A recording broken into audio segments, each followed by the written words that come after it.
حضرت مفتی محمود حسن رحمۃ اللہ علیہ، جنہوں نے تحریک ریشمی رومال چلائی تھی آزادی ہند کے لیے. ایک تو تحریک آزادی چلی تھی نا، ایک تحریک ریشمی رومال بھی چلی تھی. اس کے جو مین بنیادی کردار تھے وہ مفتی محمود حسن رحمۃ اللہ علیہ تھے، جس کی پاداش میں پھر ان کو جزیرہ مالٹا کے اندر قید کیا گیا تھا، اور ان کے ساتھ حضرت حسین احمد مدنی رحمۃ اللہ علیہ ان کو بھی قید کیا گیا تھا. ان لوگوں نے تاریخ چلائی تھی. یہ مجاہد بھی تھے اور دارالعلوم دیوبند کے وہاں کے پہلے شاگرد بھی تھے. تو یہ جب جزیرہ مالٹا سے قید و بند کی صحبتیں گزارنے کے بعد واپس آئے ہیں. یہ جزیرہ مالٹا ہے افریقہ اور یورپ کے بیچ میں، اس کے بیچ کے اندر ہے.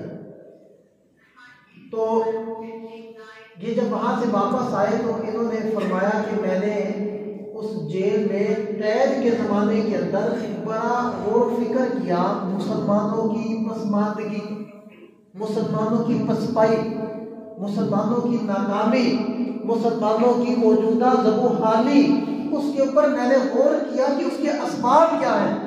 وہ فرمانے لگے مجھے سارے جیل کے زمانے میں سوچنے اور غور و فکر کرنے کے بعد دو باتیں سمجھنے ہیں.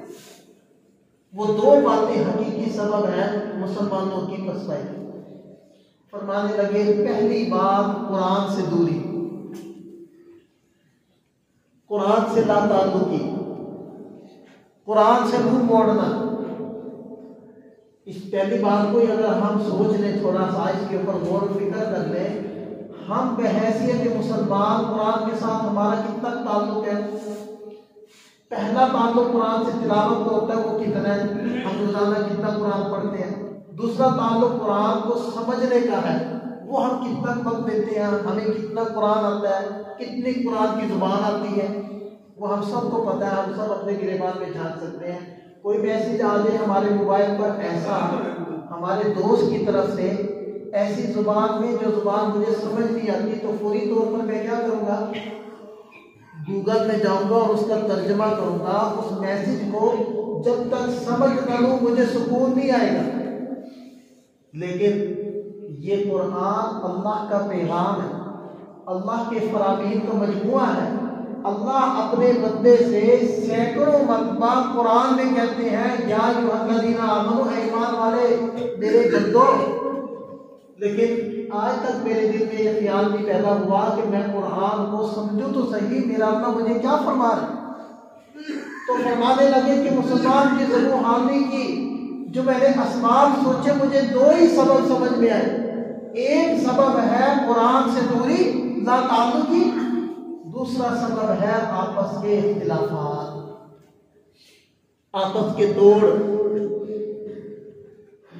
یہ دو سبب انہوں نے فرمایا کہ مجھے سمجھ میں آئے ہیں. کتنے بڑے انسان تھے جنہوں نے اتنی بڑی تاریخ کی بنیاد رکھی اور خلافت عثمانیہ تک کے انہوں نے دورے کیے، افغانستان کے دورے کیے، ایران کے دورے کیے اور ان ممالک میں پہنچے. اور ایک بڑی تحریک تھی وہ، تاکہ وہ ان سب طرف سے مدد پہنچے ہندوستان کے اندر، اور ہندوستان کے مسلمان مل کر ایک ہی حلے کے اندر انگریز کو یہاں سے باہر کریں. یہ اتنی بڑی تحریک وہ چلا رہے ہیں. لیکن اللہ کے تقدیر میں جو لکھا تھا وہ غالب آیا. تو انہوں نے یہ بات فرمائی کہ دو سبب ہیں، قرآن سے دوری اور آپس کے اختلافات. اس وجہ سے آج مسلمان زبوحالی کا شکار. کیا وہ باتیں انہوں نے جو آج سے 70-80 سال پہلے کہی تھی، آج 70-80 سال گزار لینے کے بعد کیا ان کے اندر کوئی امپرومنٹ آئی ہے؟ کوئی ان کے اندر ہم نے گروتھ کی ہے؟ کوئی ان میں بہتری لائی ہے؟ یا انہی چیزوں کو اور زیادہ بڑھا دیا؟ قرآن سے تعلق ہمارا کتنا ہم سب جانتے ہیں، اور آپس میں ہم لوگوں کی صورتحال کیا ہے اس کو ہم سب جانتے ہیں.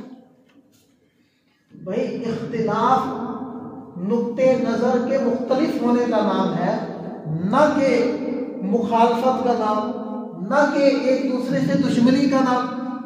ہم نے تو صرف چند مسائل کے اندر مختلف ہونے کی بنا پر ایک دوسرے کے اوپر پتہ نہیں کیا کیا فتوے لگاتے ہیں۔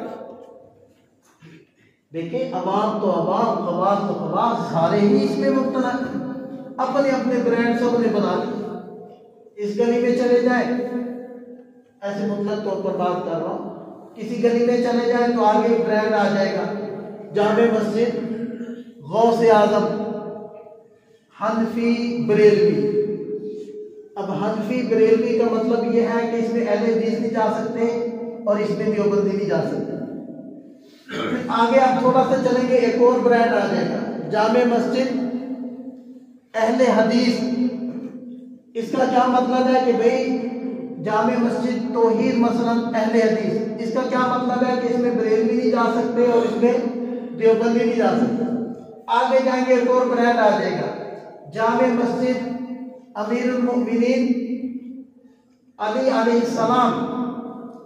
تو اس کا کیا مطلب ہے کہ یہ اہل تشیع کی مسجد ہے، اس کے اندر کوئی اور طبقہ نہیں آ سکتا۔ آگے جائیں گے، ایک اور برانڈ آ جائے گا، جامع مسجد کوئی بھی، اور ساتھ میں آ جائے گا حنفی دیوبندی، اور آگے شاید حیاتی بھی لکھا ہو کہیں۔ اس کا کیا مطلب ہے؟ جتنی قیودات ہے ان کے علاوہ کوئی بندہ یہاں نہیں آ سکتا۔ اچھا، یہ تو ہم نے برانڈ بنا لیے اور اپنی اپنی مسجدیں الگ الگ کر لی، لیکن اگر بازار میں جائیں 200 دکانیں ہیں، 300 دکانیں ہیں، ان دکانوں میں سے کسی دکان پر آپ دکھائیں گے کہ بریلوی کلاتھ مرچنٹ، دیوبندی برتن سٹور، اہل حدیث فارمیسی یا شیعہ ہارڈ ویئر سینٹر؟ یہ کیا؟ یہ ساری دشمنیاں، یہ سارے برانڈ کیا مسجد کے لیے رہ گئے، عبادت کے لیے رہ گئے؟ کیا جب ہم کاروبار کرتے ہیں، جب کوئی ہم سے خریداری کے لیے آتا ہے یا ہم کسی سے کوئی خریدنے کے لیے جاتے ہیں، اس وقت سارے اختلافات ختم ہو جاتے ہیں؟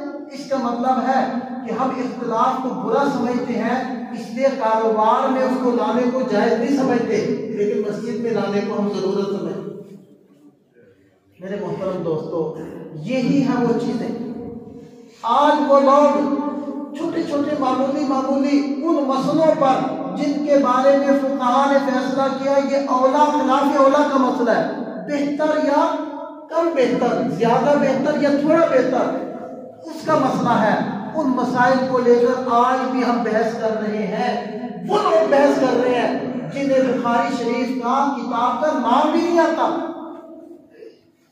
اور میں ابھی آپ حضرات کے سامنے کہتا ہوں کہ پوری مسجد اب بھری ہوئی ہے، پوری مسجد میں سے کوئی بندہ مجھے بخاری شریف کا جو نام ہے کتاب کا پورا نام، وہ کھڑے ہو کر مجھے سنا دے کہ بخاری شریف کا نام ہی کیا ہے۔ بخاری اس کتاب کا نام نہیں ہے، یاد رکھنا۔ بخاری محمد بن اسماعیل جو اس کے مصنف ہے، محمد بن اسماعیل البخاری، یہ بخاری ان کے علاقے کا نام ہے، اس کی طرف نسبت کر کے وہ جو مصنف ہیں ان کا نام ہے محمد بن اسماعیل البخاری، تو ان کی طرف نسبت کر کے مختصر کر کے کیا دیتے ہیں؟ بخاری شریف۔ کتاب کا نام بخاری شریف نہیں ہے، کتاب کا نام ایک اور ہے لمبا تھا، وہ مجھے آتا ہے اور میں چہرے سے کہتا ہوں اس مسجد میں سے کسی کو بھی نہیں آتا ہوں۔ تو لوگ کتابوں کا نام بھی نہیں آتا اور ایسے ایسے مسائل کے اوپر اس زمانے کے اندر بھی بحثیں کر رہے ہیں کہ جس کا فیصلہ صدیوں پہلے فقہاء کر کے جا چکے ہیں کہ پھر یہ بہتر اور کم بہتر یا تھوڑا بہتر یا زیادہ بہتر والا مسئلہ ہے، ان میں نہ پڑنا۔ جبکہ فلسطین کے اندر مسلمان شہید ہو رہے ہیں، جبکہ کشمیر میں آگ لگی ہوئی ہے، جبکہ مسلمان پوری دنیا میں پسپا ہیں اور معاشرتی اعتبار سے سرحدی کا شکار ہے، اور دور تو اس کا تھا کہ مسلمان جمع ہوتے، اپنے اجتماعی مسائل کے اوپر بیٹھتے، سوچتے۔ آج ہمیں احتجاج بھی کرنا پڑتا ہے، تو اگر دیوبندی احتجاج کے لیے نکلے ہو تو بریلوی نہیں جاتے، بریلوی کھڑے ہو تو اہل حدیث نہیں جاتے، اہل حدیث کھڑے ہو تو پھر شیعہ نہیں جاتے۔ ہر ایک نے احتجاج بھی الگ کر لیا، مسجد بھی الگ کر دی، مسئلے بھی الگ کر دیے۔ تو انہوں نے کیا فرمایا کہ 2 سبب ہیں مسلمانوں کی زبوں حالی کے: قرآن سے دوری، آپس کے اختلافات۔